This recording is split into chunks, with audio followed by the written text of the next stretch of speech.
હાલ ગરમી એટલી પડી રહી છે અને બાળકોના વેકેશન પણ ચાલી રહ્યા છે, એટલે ઘણા લોકો ફાર્મ કે વાડી પ્રોગ્રામ કરતા હોય છે ફ્રેન્ડ્સ. ત્યારે તમે જો આ વાનગી બનાવી લેશો ને તો તમારા પ્રોગ્રામમાં 4 ચાંદ લાગી જવાના છે. એટલી સરસ ટેસ્ટી બનીને તૈયાર થાય છે અને આને આપણે નવીન જ રીતે બનાવીશું એટલે તેનો ટેસ્ટ પણ યુનિક આવશે ફ્રેન્ડ્સ. અને બની પણ ફટાફટ જાય છે ફ્રેન્ડ્સ, અને બધાને પસંદ આવશે, બાળકોને પસંદ આવશે અને મોટા લોકોને પણ પસંદ આવશે. તો આપણે ચાલો હવે બધા લોકો મળીને શાકભાજી કટ કરી લેશું. તો અહીંયા આપણે ડુંગળી, ટમેટાં, આદુ, મરચાં બધું કટ કરી રહ્યા છીએ.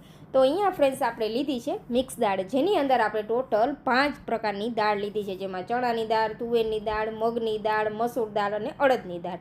બધી દાળ આપણે એક સરખા માત્રામાં લીધી છે, પણ તમને આમાંથી કોઈ પણ એક દાળ પસંદ નથી તો તમે સ્કીપ પણ કરી શકો છો. તો આ રીતે દાળને 4 થી 5 પાણીએ સારી રીતે ધોઈ લેશું અને તેને બાફવા માટે રાખી દેશું. અને સાથે જ સ્વાદ અનુસાર નમક અને હળદર પાવડર ઉમેરી દેવાનો છે. તો આપણે ઝાઝા વ્યક્તિઓ માટે બનાવી છીએ ફ્રેન્ડ્સ, એટલે મોટું કુકર ન હોય એટલે આપણે આ રીતે તેને ખુલ્લા તપેલામાં જ બાફવાની છે, જેથી તેનો ટેસ્ટ પણ સરસ એવો જળવાઈ રહે. તો આ રીતે ફ્રેન્ડ્સ આપણે દાળને સરસ બાફવા માટે રાખી દઈશું. ત્યાં સુધીમાં ફ્રેન્ડ્સ આપણે લઈ લેવાનું છે કુકર. કુકરની અંદર ફ્રેન્ડ્સ આપણે 1 કિલો જેટલું લસણને સરસ સાફ કરીને ઉમેરી દીધું છે. લસણના સરસ છોતરા હટાવી દીધા છે વધારાના, અને મૂળિયા પણ આપણે ઉપરના છે તે હટાવી દીધા છે અને સરસ ચોખ્ખું કરી લીધું છે, અને 2 થી 3 પાણીએ લસણને ધોઈ લીધું છે. હવે લસણને આપણે કુકરની અંદર ઉમેરીને બાફી લેશું. 2 વિસલ જ કરવાની છે. લસણ ઓવર ન બફાઈ જાય તે વાતનું પણ ધ્યાન રાખવાનું છે. તેમાં પણ ફ્રેન્ડ્સ આપણે સ્વાદ અનુસાર નમક ઉમેરી દેવાનું છે. અહીંયા હળદર પાવડર ઉમેરવું હોય તો તે પણ સાથે ઉમેરી શકાય છે. તો હવે લસણ અને દાળને આપણે સારી રીતે બાફવા માટે રાખી દીધી છે. વચ્ચે વચ્ચે ચેક પણ કરતા રહેવાનું. જો પાણી ઓછું થઈ ગયું હોય તો થોડું પાણી તમે ફ્રેન્ડ્સ ઉમેરી શકો છો આ રીતે. તો અહીંયા દાળને બફાતા વધુ સમય પણ નહીં લાગે, 20 મિનિટ જેટલો સમય થશે અને દાળ સરસ એવી બફાઈ જશે ફ્રેન્ડ્સ. તો આ રીતે આપણે ચેક પણ કરી લેશું. દાળ સરસ મેશ થતી હોય તો બફાઈને તૈયાર છે ફ્રેન્ડ્સ. તો અહીંયા જોઈ શકો છો દાળ આપણી સરસ બફાઈ ગઈ છે. તો હવે ગેસની ફ્લેમ બંધ કરી દેશું અને આપણે વઘારની તૈયારી કરવાની છે. અને આ બાજુ ફ્રેન્ડ્સ આપણે લસણ પર ચેક કરી લેશું. જો બફાઈ ગયું હોય તો આપણે તેને કાઢી લેવાનું છે, જેથી લસણ પણ ઓવરકુક ન થઈ જાય. તમે અહીંયા જોઈ શકો છો સરસ એવું લસણ બફાઈને તૈયાર છે ફ્રેન્ડ્સ. તો હવે લઈ લેવાનું છે કોઈ એક મોટું વાસણ. તેની અંદર આપણે ઉમેરી દઈશું 700 ગ્રામ જેટલું તેલ. તો અહીંયા ફ્રેન્ડ્સ આપણે ટોટલ 2 કિલો દાળનો વઘાર કરી રહ્યા છીએ. તો તેલ ગરમ થાય ને એટલે તેની અંદર આપણે રાઈ, જીરું અને બધા સૂકા ગરમ મસાલા ઉમેરી દેવાના છે. સાથે મીઠો લીમડો અને હિંગનો વઘાર કરીશું આ રીતે. અને સરસ તેલમાં આપણે સાતળી લેશું પહેલાં લીમડાને. હવે લીમડો સરસ સતળાઈ ગયો છે ને ફ્રેન્ડ્સ, તો તેની અંદર આપણે ઉમેરી દેવાની છે 1 કિલો જેટલી બારીક સમારેલી ડુંગળી. ડુંગળીને આપણે સરસ એવી બારીક સમારીને લીધેલી છે. તેને આપણે તેલમાં સારી રીતે સાતળી લેવાની છે ફ્રેન્ડ્સ. આ રીતથી ફ્રેન્ડ્સ તમે જો આ વાનગી બનાવશો ને એટલે ગેરંટીથી ફ્રેન્ડ્સ તમે દર વખતે વાડી પ્રોગ્રામમાં આ જ વાનગી બનાવશો. એટલી સરસ ટેસ્ટી બનીને તૈયાર થાય છે. તો સાથે ફ્રેન્ડ્સ આપણે હિંગ ઉમેરી દીધી. ડુંગળી ઉમેરી દઈ પછી પણ આપણે થોડી હિંગ ઉમેરીશું, જેથી વઘારમાં હિંગ ઉમેરેલી હોય ને તેનો ટેસ્ટ બળી ન જાય એટલા માટે. તો આ રીતે ફ્રેન્ડ્સ આપણે ડુંગળીને 5 મિનિટ માટે સાતળી લેશું, જેથી ડુંગળી છે તે સરસ એવી ગોલ્ડન કલરની થઈ જાય. તો આ રીતે આપણે ડુંગળીને સરસ સાતળી લઈને ફ્રેન્ડ્સ પછી આપણે તેની અંદર ઉમેરી દઈશું સ્વાદ અનુસાર નમક. દાળમાં પણ નમક ઉમેરેલું છે એટલે નમક ફ્રેન્ડ્સ અહીંયા ધ્યાનથી ઉમેરવાનું, વધુ ન થઈ જાય તે વાતનું ધ્યાન રાખવાનું છે.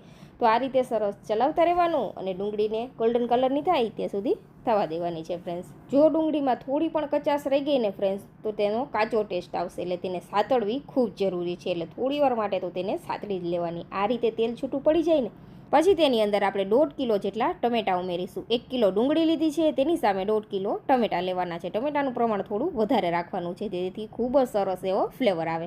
તો ટમેટાને પણ આપણે આ રીતે સમારી લીધા છે. વાડી પ્રોગ્રામમાં બધા લોકો સાથે મળીને આ વાનગી બનાવશો ને ફ્રેન્ડ્સ એટલે તેનો ટેસ્ટ પણ યુનિક આવવાનો છે. તો હવે ટમેટાં જ્યાં સુધી સોફ્ટ ન થાય ને ત્યાં સુધી આપણે તેને આ રીતના સાતળવાના જ છે. થોડી વાર માટે આપણે ટમેટાને પહેલાં સાતળી લેશું.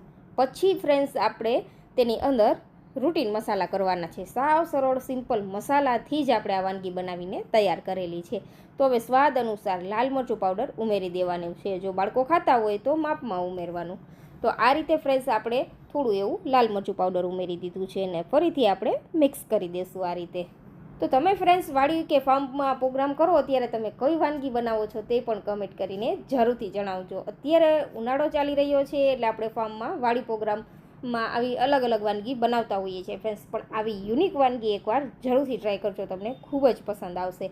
તો ફ્રેન્ડ્સ હવે તેની અંદર આપણે ઉમેરી દેવાનું છે ધાણા જીરું અને ચપટી એવો આપણે હળદર પાવડર, ફક્ત લાઇટ કલર માટે જ ઉમેરીશું, કારણ કે આપણે દાળની અંદર ઉમેરેલો છે હળદર પાવડર, એટલે વધુ અહીંયા નહીં ઉમેરીએ. અને આ રીતે બધી વસ્તુને સરસ મિક્સ કરી દેશું. તમે અહીંયા જોઈ શકો છો તેલ પણ છૂટું પડવા લાગેલું છે. આ વઘારને આપણે ફ્રેન્ડ્સ ઓવર મિક્સ નથી કરવાનો, આ રીતે થોડું વસ્તુ મોટી મોટી દેખાય ત્યાં સુધી જ આપણે થવા દેવાનો છે. તો બસ હવે વઘાર આપણો કમ્પ્લીટ છે. તો હવે તેની અંદર આપણે ઉમેરી દેવાની છે દાળ. જો ફ્રેન્ડ્સ દાળનું વાસણ મોટું હોય ને તો આ વઘારને દાળમાં ઉમેરી દેવાનું, અથવા તમે વઘારવાળું વાસણ મોટું લીધું હોય તો દાળ ઉમેરી દેવાની. આ રીતે તેલ ઉપર આવી જાય ને પછી આપણે બાફેલી દાળ હતી તે ઉમેરી દેશું. તમે જોઈ શકો છો ફ્રેન્ડ્સ દાળ સરસ એવી બફાઈને તૈયાર છે, એકે એક દાણો છૂટો છે. તો આ રીતે ફ્રેન્ડ્સ તેની અંદર બધી જ આપણે બાફેલી દાળ ઉમેરી દઈશું. ટોટલ આપણે અહીંયા 2 કિલો દાળ લીધી છે. આટલા માપથી ફ્રેન્ડ્સ તમે 30થી 40 વ્યક્તિઓને સર્વ કરી શકો એટલી આ મિક્સ દાળ બનીને તૈયાર થાય છે. આ દાળ ફ્રેન્ડ્સ તમે એકવાર ટ્રાય કરશો ને એટલે રેસ્ટોરન્ટનું ચાઇનીઝ પંજાબી પણ તમે ભૂલી જશો, એટલી સરસ ટેસ્ટી આ દાળ બનીને તૈયાર થાય છે. અને હાલ બાળકોના વેકેશન પણ ચાલી રહ્યા છે ફ્રેન્ડ્સ, તો ઘણા લોકો વેકેશનમાં વાડી પ્રોગ્રામમાં અલગ અલગ વાનગી બનાવતા હોય છે. તો બધી વાનગી ટ્રાય કરી લીધી હોય ને ત્યારે ફ્રેન્ડ્સ એકવાર આ વાનગી જરૂરથી ટ્રાય કરજો. તો અત્યારે થોડી એવી દાળ થીક લાગી રહી છે ને એટલે આપણે થોડું ઉપરથી પાણી ઉમેરીશું. બાળકો ઘણી વખત ફ્રેન્ડ્સ મિક્સ કઠોળ કે દાળ ખાતા નથી, તો તમે તેને આ રીતે આ વાનગી બનાવીને દેશો ને તો ગેરંટીથી ફ્રેન્ડ્સ બાળકો પણ ખૂબ જ સરસ એવું હેલ્ધી ફૂડ ખાઈ લેશે. તો દાળ ઉકળે છે ફ્રેન્ડ્સ ત્યાં સુધીમાં ચાલો હવે આપણે પુલની મજા લઈએ.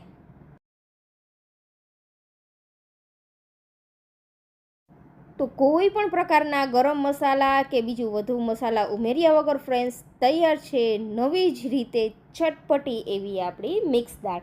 હવે ફ્રેન્ડ્સ આપણે જે બાફેલું લસણ હતું તે પણ આ દાળની સાથે જ ઉમેરી દેવાનું છે. જ્યારે આપણે દાળ સર્વ કરવી હોય ને ત્યારે લસણ ઉમેરવાનું છે. જો પહેલેથી આપણે ઉમેરી દેશું ને તો શું થશે, લસણ છે તે ઓવરકુક થઈ જશે અને તેની કળીઓ છે તે દાળમાં ખુલી જશે. એટલે ફ્રેન્ડ્સ જ્યારે સર્વ કરવાની હોય ને દાળ ત્યારે જ તમારે લસણ ઉમેરવાનું